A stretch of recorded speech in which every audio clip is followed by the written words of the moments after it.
Alrighty, everybody, welcome to another episode of Talk Bridal to Me. I am Anna Muma, and I am here with Blair Voss today of Blair Voss Photo. She has been in the photo industry for about 3 years. She's been featured in several local publications and loves to do photos for lovers ready to party. That's right. She's like, that's right. Let's get the party started. Let's get the party started. I want to talk a little bit about how you started with photography. You said you first picked up a camera for your jewelry brand back in 2016. Tell us a little bit how you morphed from that into now weddings. Yeah. So I've loved photography for many years, but once I got my first professional camera back in 2016, I just started doing product photography for my brand. And that was back in California. Then once I moved up to Washington, I just started doing a lot of like landscape photography. Mm-hmm.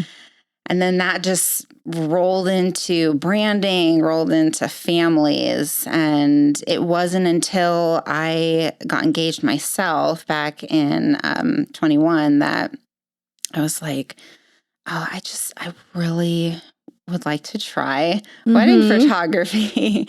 I absolutely love and just having the opportunity to be there on a couple's special day and document these moments for them was something that just was a calling to me. Out of everything I've done with photography, that was where I wanted to be. So. Yes. And it's so funny because I feel like I talk to other people and they're like, oh, I could never do bridal, whether it's floral or photography or makeup. They're like, it's so much pressure. Yes. But then there's people like you and I that are like, bridal's where it's at. Like, it's just so fun. Yeah. When I first had the thought of doing it, I had friends that were photographers, wedding photographers specifically. And they were like, you're going to hate it. It's so much work. And yeah, it's a lot of work, but it's the most fulfilling type of photography that I have experienced so far. Yes. It's a whole different ballgame. It is. Yeah. I know.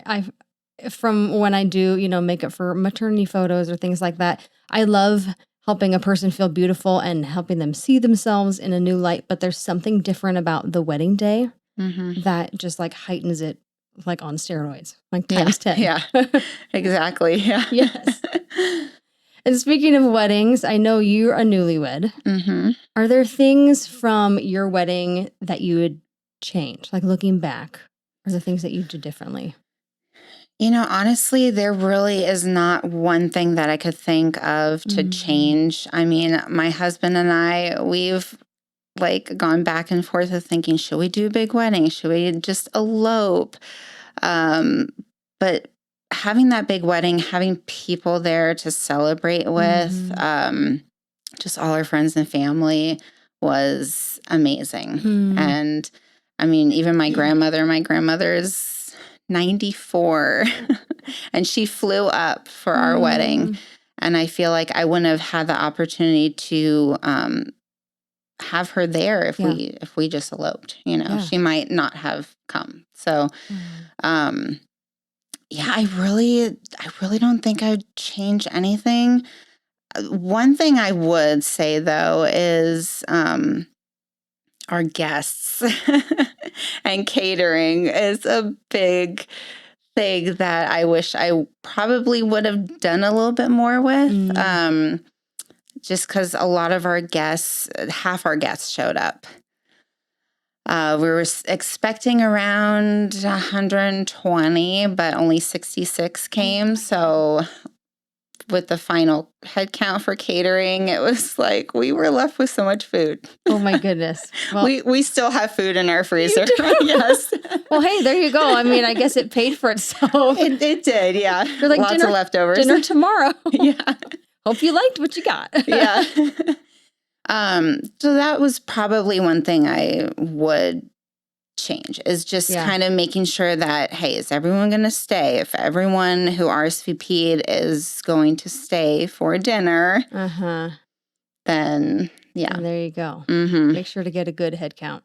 Yes. Yes. Well, I know even just sitting with brides sometimes on the wedding morning, she'll get a text message and be like, oh, this person's not able to come. This person's not able to come. First of all, don't text the bride.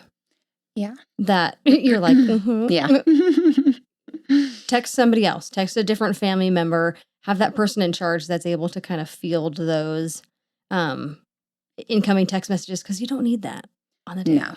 No. And it happens quite a lot. I see it too, because I'm right there with the bride. Yes.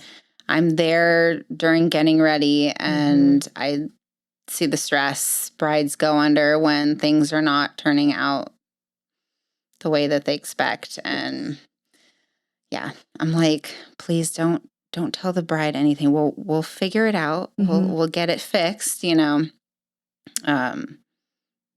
just don't do that. Don't do that. Are there things that your vendors did in particular that you really appreciated? Yes, we got married up at Quail Run Ranch in Newport, Washington. That's where we live, actually, me and my husband. And day of coordination. So our day of coordinator there at the venue was extremely helpful. They made the day just go by so smoothly, and I really didn't feel like I had to lift much of a finger at all.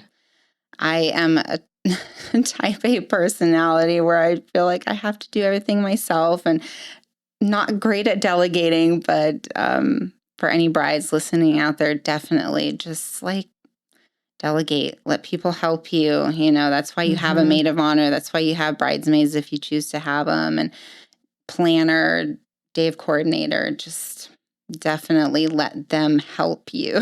Yes, absolutely. Yeah. Speaking from a photographer's standpoint, was there anything that your photographer did that you found especially helpful? She was really there with me throughout the day. Like I felt like she was extremely helpful. There was a point in time where I had to put more lipstick on, and she actually helped put lipstick on. So she was definitely by my side, making sure if I needed anything, and that all the pictures that we wanted for the day were captured. Good. So I really appreciate that. I know I'm always that awkward person that's like, what do I do with my hands? Like, yeah, I need someone to tell me how to stand, how to look, because I get in front of a camera and I just turn into this like, like a statue. Yes, a statue where I'm like, I forgot how to move. I forgot where to look, and everything just looks awkward. Yeah. And I get that a lot. I get that a lot with couples. What do I do with my hands? Especially the guys. The guys just don't know how to stand. Well, they don't have a flower bouquet or, something to hold on to. It's like I have pockets. Do I put my hands in my pockets? What do I do? Yeah. Definitely put your hands in your pockets is the number one place to put your hands, especially if you're doing more of like a posed photo. Yeah. But if it's fun and flirty, just, then we just use that time to really make sure it's just free and. Absolutely. Yeah. Do you feel like your experience as a recent bride has changed the way you work with couples? Definitely. So now that I have experienced a wedding day and being a bride myself, it just allows me to kind of be there more for my bride and know exactly, like, hear their thoughts and where they want their pictures to go for the day. Totally. Yeah, that makes sense. Yeah. Do you feel like it's changed a little bit the way you work with them on the front end too, as far as preparing them for the wedding day specifically? Yes, I have tons of planning downloads for them. That's part of the thing that I wanted. I'm not a wedding planner, but just from a photography perspective, having guides for them. Like I have a wedding guide that I send them, an actual physical magazine that I send them. Yay. I mail to them once they book with me. And that pretty much just goes through a lot of the things to expect for their wedding from a photography standpoint. So when it comes to lighting and getting ready and checklists and things like that, timeline for them to take a look at as a sample. So just having those things for them really helps them a lot. And then when it comes to their engagement session, again, I have a guide for them that I send them, just like how to prepare. And if weather is a little crazy here in the PNW, and just ideas of posing and outfits and things like that. That makes total sense. Yeah. Let's pivot a little bit and talk about shooting in image styles. Because I know I've gone on various photographers' Instagram and I'll see traditional photographer or editorial style photographer or journalistic. Can you give us a little bit of an overview of what those might be for somebody like myself or a bride that doesn't really know the distinction between those? Yeah. So editorial, I would say, I mean, if you see anything in a magazine, like how models pose, most of that is very editorial, very posed positions.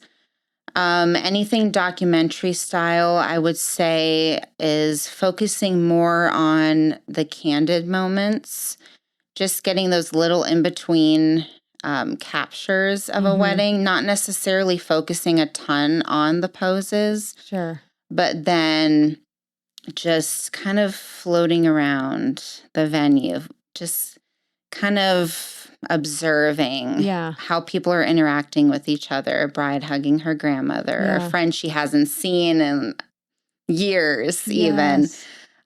Just capturing those moments is very documentary style.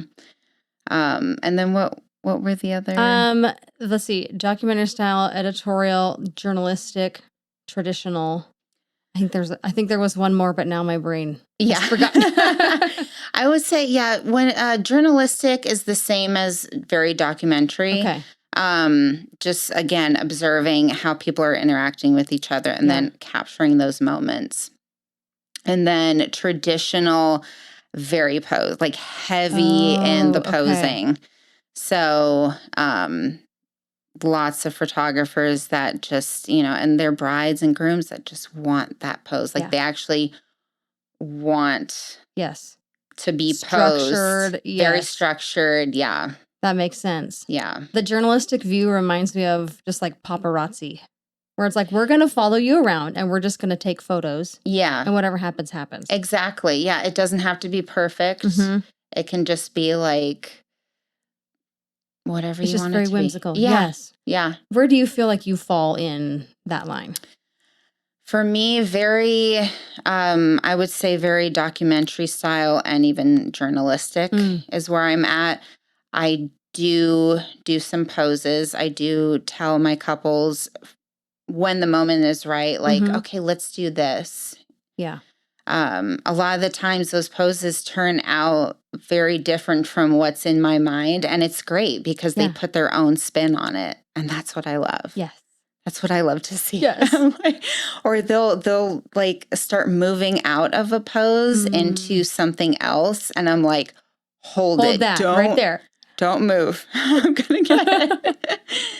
But yeah, when it comes to wedding day, and that's why, my little thing of like couples ready to party, like I love the reception. I'd say the reception is probably my favorite time of a wedding because then I get to just get like these crazy like dance moves and faces, and just having my couples look back on that. It's a total surprise because a lot of the times they'll text me and be like, wait, you got that? Like, I didn't even see you get that. And I'm like, that's the point. Or I didn't even know that was happening over here. Yeah, exactly. Yeah. I feel like that's when their true character comes out. And there's a lot of like structure and angst kind of before the ceremony that I often see. And then I'm usually gone by the time the ceremony happens. Yeah. Or right before. And so you get the privilege of seeing them afterwards when they're kind of let loose and they're like, oh, Yeah. the anxiety of the day has lifted and they just get to have fun. Yeah. Yeah. That's such a fun place to be. Yeah, definitely. Yes. What are some good questions a bride can ask before a bride hires a photographer? Like, what are the things that she should know before hiring somebody? Definitely style, for sure. I think style is huge. A lot of the times I've even encountered this situation myself where brides will not know much about photography or what they want in photography, and they just want photos. Yeah. They don't want, I actually had an elopement in 2022 where it was the bride and groom actually wanted just the photos, not edited, like the raw photos. Oh. Yeah. So I'm like, that's not Yeah. that's not the part of the experience that I'm Right. offering. It's the full thing of taking the photos and then editing. Absolutely. But they just were so not familiar with Mm-hmm. a style of photography or what they wanted captured for the day. Gosh, I think that's like the biggest question that I get. And then just knowing like how you want your photographer to interact with you during the day is another big one. So again, it comes down to style. Like, do you want a documentary photographer? Are you a shy person? Are you shy bride and groom where you don't really want to be looking at the camera? You just want like it captured from an angle or do you want a photographer to be stuck by you all day and tell you what to do? So I think those are the two biggest questions that I feel like I've gotten from brides, and something that's really important when it comes to choosing a photographer. Yeah. Yeah. Well, I and think, editing style is huge as well. I feel like I've seen a lot of the moody grunge photos where they kind of have like a darker overlay. And I know from my perspective as a makeup artist, I always ask who their photographer is because I like to see their editing style. yeah. Like, what is going to actually look true? Are your facial features going to look true to color? If we do this color of eyeshadow, how is that going to translate in your photos? Exactly. And then are you going to like that 10 years from now? Yeah. Is that going to be something you like? Yeah. Yeah. It's even happened where couples will ask, like, well, they see what style I do. Yeah. And then they're like, well, can you make it light and bright? Because that's what I like. I'm like, well, I don't do that. It's not my style. Go find someone who does that. Yeah. Yeah. Maybe you should have found someone if that's what you like. That's why it's always important to communicate ahead of time. And on my website, especially, I always tell them the process. Like, this is what's going to happen first, second, third, fourth, just so that they know, like, okay, I know that I need to get these questions answered during our Zoom call. I always tell them too, like, prepare questions. If you have questions for me, definitely let me know. Well, and then drawing out what they really want. Because I think there are some things that they think are assumed that aren't. For example, if they are wanting to have photos where they're not looking straight at the camera, you need to tell your photographer that. Yeah. If you don't want to be posed, you need to tell your photographer that. And it's all about communication. That is so important. Communication is huge. Yes. Like, it happens too often that people just don't communicate exactly what they want. And then comes the time. I mean, it's happened to me too, even communicating with the DJ on a timeline, because I create timelines for my couples, and a lot of the times DJs do as well, and planners do. And communicating with the vendors is important as well. But, the situation where the DJ tells me, oh, they're going to be doing these dances. I'm like, wait, I had no idea. They only told me they're doing the first dances, the father-daughter dance and mother-son dance, but not that. Like, yes. Okay, well. All right, change of plans, pivot. Yeah. And a lot of the times too, like that comes down to the amount of coverage that you need. Brides don't really know what they need for the day. They don't know, like, oh, do I need 6 hours? Do I need 10 hours? Do I need this?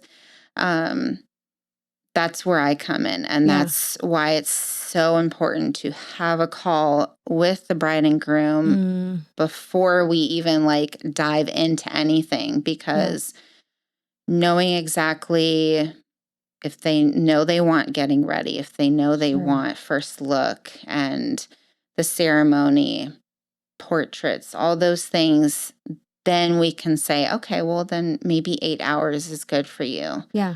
And this is how much it's going to be. This is what you get with it. Yes. So that makes sense. Yeah.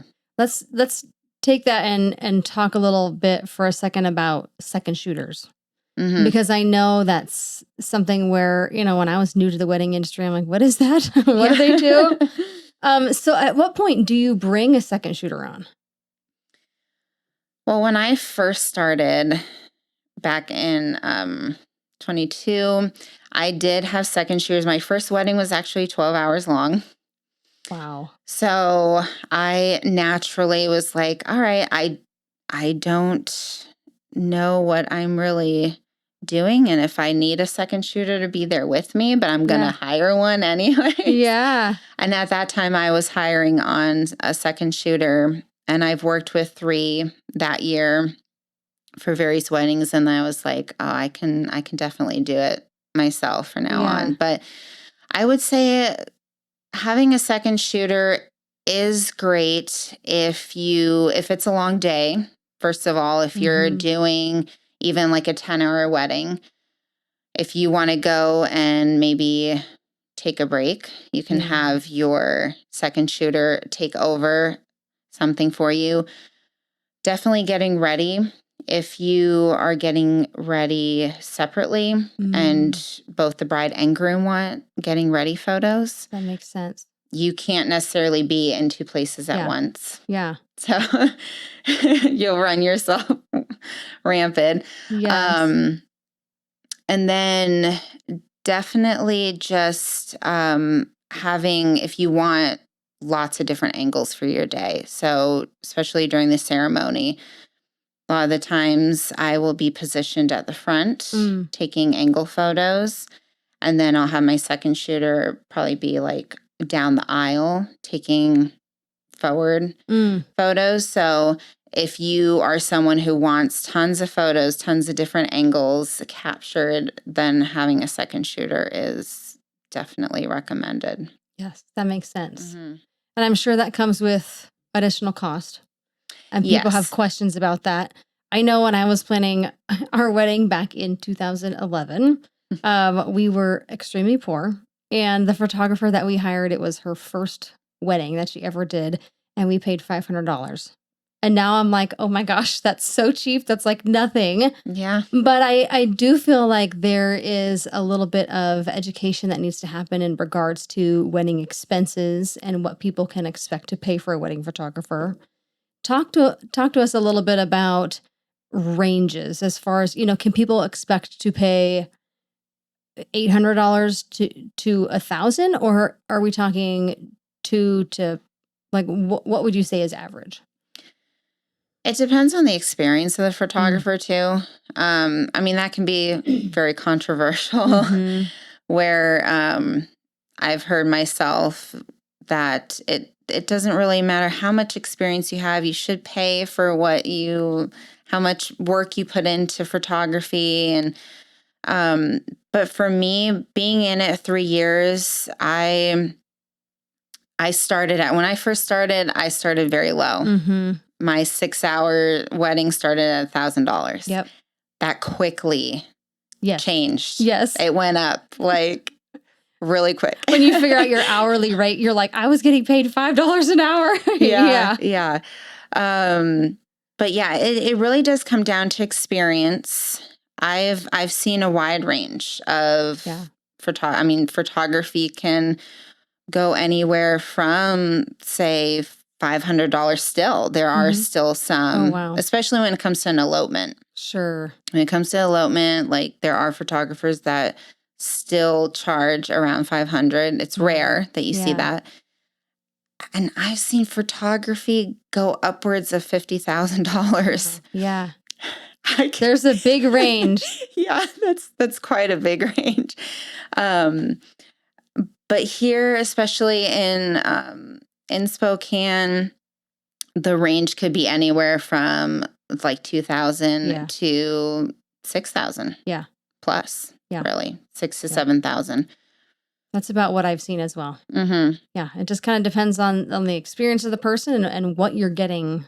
Exactly.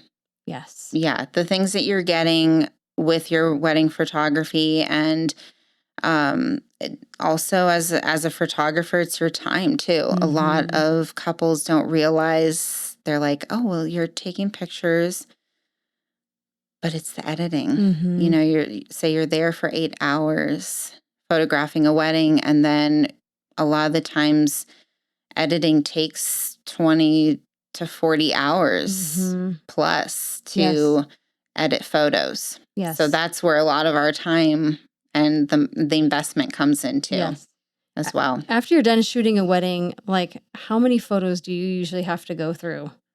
Oh gosh, I did a 9-hour wedding and I ended up with almost 5,000 photos. Oh my gosh. And I was there myself. Wow. I just did the wedding myself. Yeah. And I took over 5,000. Yeah. I think my eyes would just start to get crossed. Yeah. After a certain point, and you're like, okay, I can only work on this for a certain amount of time before I have to take a break. Definitely. And I do take breaks. Yes. I've gotten my editing time down to where I know, like, okay, it's break time. My eyes need a rest. Good for you. And that makes your client's experience better too. Yes. Because you're not powering through and editing and thinking, okay, I just got to finish this. You're actually taking care of yourself and taking care of the client at the same time because they're getting a better end product. Exactly. Yeah. For me, it's definitely quality over quantity. So just making sure that I'm giving, because I've had brides say, oh my gosh, I'm getting 600 photos back, like edited photos. That's a lot of photos. I'm like, it is a lot, but you know, it's really like, it's just quality of it. You know, I'm not going to give you all 4,000 photos because not all of them come out, you know. That makes sense. Yeah. Let's do a little bit of kind of a rapid fire questionnaire, which we can elaborate if we want, but just kind of some general Q&A that people might have. So the first question is turnaround time on photos. What is your average? For me, I tell my brides 8 weeks. Okay. So 2 months. I really, like 99% of the time, get them back within 5 weeks. Yeah. Good job. And it depends on the workload too. It depends on how many weddings I get during the season, but I can always guarantee 8 weeks. There you go. How many photos should a bride expect to receive from her wedding day? Or is there a big range? There can be a big range. I would say for me, anywhere from like, say, a 6-hour to 10-hour wedding, you can expect 300 to 600 photos. I feel like for me, I'd just be overwhelmed at that point. Yeah. We received over 600 photos for our wedding, and it is a lot. It's a lot. How fun though. But I'm sure you go through them and you're like, oh, I forgot about that photo. Yes. Yeah, it's fun to reminisce about the photos. So just going through it. And we also got an album too. So flipping through the album from time to time is nice to see that. So yes. Yeah. Non-negotiable, like must get these photos besides like ceremony, different things like that. Like, is there a photo or two where you're like, I have to get this image? during my coverage? Gosh, it totally depends. Like all of my couples are so different, and each day, each couple's wedding turns out differently. I definitely want to make sure I get lots of interaction photos, lots of hugs. One wedding I did just last year in May, the bride was giving replicated hankies, embroidered hankies out to her grandmothers. And just capturing those moments was so, I mean, her grandmother's face was just like, oh my gosh, like this is, she was just so happy to see that. And those are the moments that I want to make sure that I capture. The emotional moments. Exactly. Of the relationships. Yes. That is what I love the most out of weddings. That's what I focus, my primary focus on weddings. I love that. Yeah. Last question. Where can listeners find you online? Everywhere. No. You can find me on my website at blairvossphoto.com. And I'm also on Instagram at Blair Voss Photo, Pinterest. There you go. And Facebook as well. Oh my goodness. Well, yeah. Blair, thank you. Yeah, I appreciate your time. Yes, this is so fun. And that was another episode of Talk Bridal to Me. I hope you have a great day. Bye-bye. Thank you for joining me on another episode of Talk Bridal to Me.